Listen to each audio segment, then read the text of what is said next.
Hi, so Teresa here from Humanitarians, and in this mini course we're going to be talking about how to give and receive feedback and also why it's so important. My experience in humanitarian work and other types of work that I did before humanitarian work has always been in management. And the theme of feedback was always a recurrent one. Before humanitarian work, I was a senior director, I was a business owner, so I managed a lot of people from a very young age.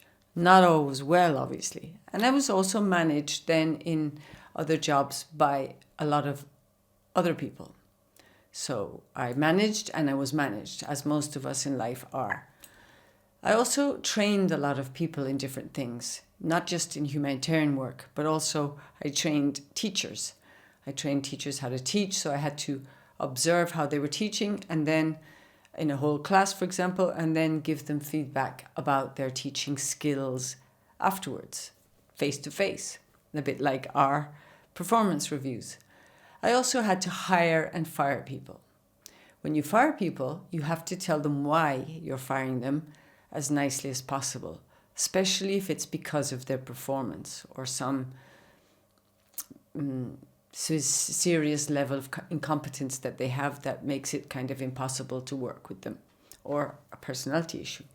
I've worked with very talented people and I've worked with very difficult people. People that are difficult to work with are usually those who have difficult personalities. I'm not saying I don't have a difficult personality.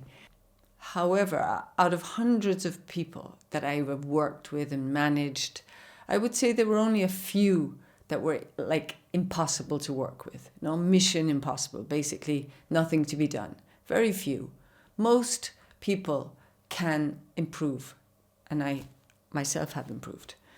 But people who refuse to recognize that they have an issue or a skill deficit and refuse feedback and argue the feedback, usually this is because of a deeper personality issue and is more difficult to deal with.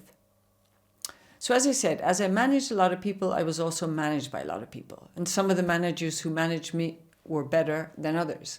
Some managers that I've had throughout my lifetime had a lot of damaging effect on me, I would say. I would say being damaged by a lot of bad managers. I grew up and was trained by the hardest manager of all, my mother. From a very young age, I worked for her. She was extremely critical. She never gave any positive feedback. And it was hard to do anything to her standards, hard to do anything that she would be satisfied with. There was always something wrong, something you didn't do just right. So I grew up hypersensitive to criticism because criticism was all that I had experienced growing up and in my working life. And no, the more you're criticized, you don't get used to it. No. If there is a lot of criticism in your life, in different aspects of your life, not just work, and no or little positive reinforcement, your self-esteem and self-confidence will be very, let's say, rocky. Then after my mother, this kind of negative feedback or critical feedback or absence, I would say more of positive feedback, was reinforced by many more bad managers because my mother wasn't a good manager. She was good at her job, but not a good manager. So I ended up basically at the end of my 20s with no confidence, despite always performing my work to high standards. So why did I have no confidence? Because as I said, when there is only criticism and an absence, especially, of positive reinforcement and validation, that is what happens. You have no confidence. If you're doing work and you don't know if what you're doing is good or bad because nobody tells you anything, either way, how can you possibly develop healthy self-esteem and confidence? And if all you get is criticism, you cannot develop healthy self-esteem and confidence. Good parenting, for example, is balanced, and there must be plenty of positive reinforcement. Also, of course, corrective feedback, but in a gentle way when you're a child. So it is in management, so it is in sport, as we'll see. Also, no feedback at all is almost worse than critical feedback because you don't know. You don't know if you're doing things well and you enter into self-doubt.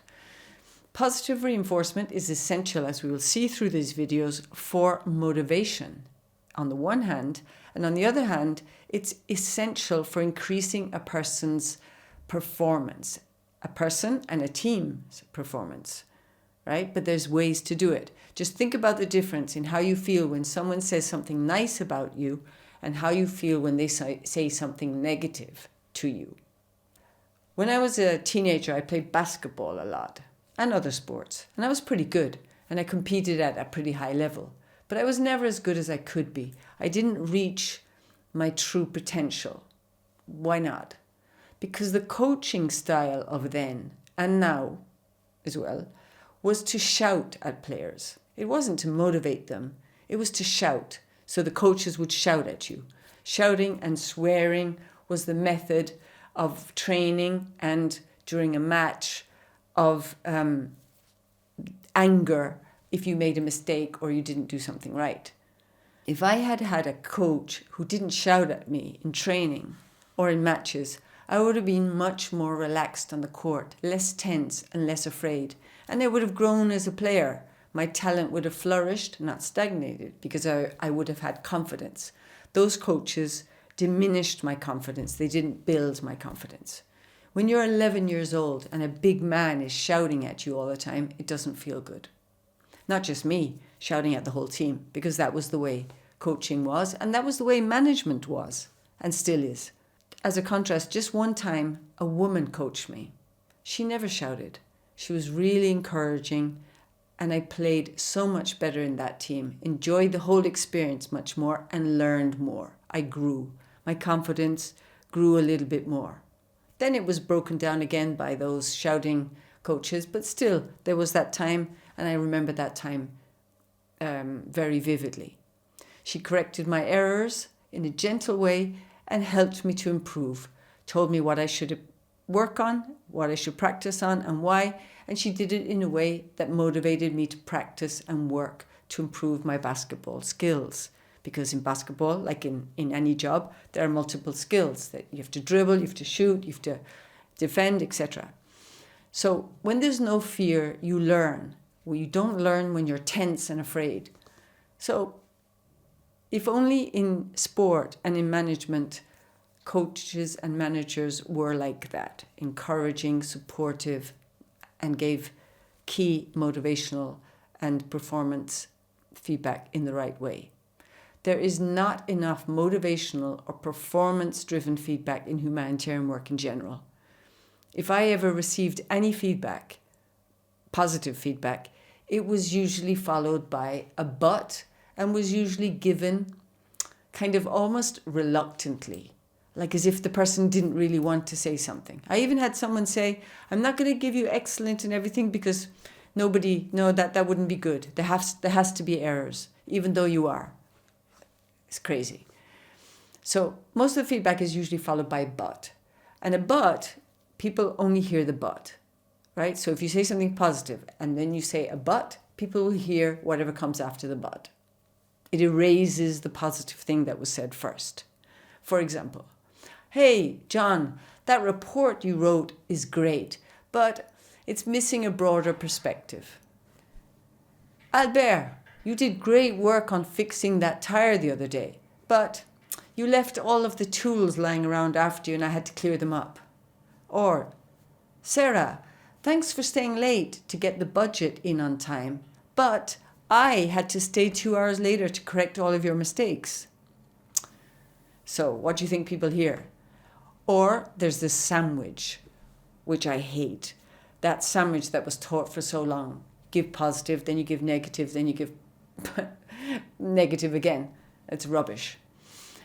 For example, hey, I think you're very dedicated to your job. I see that, but you're always late. But I love your ideas on the project. The sandwich. What do you hear? You hear you're late. What will people focus on? They'll focus on the negative. I think there's not nearly enough feedback given well enough. I think feedback skills are poor, they're not trained, and people don't prioritize them.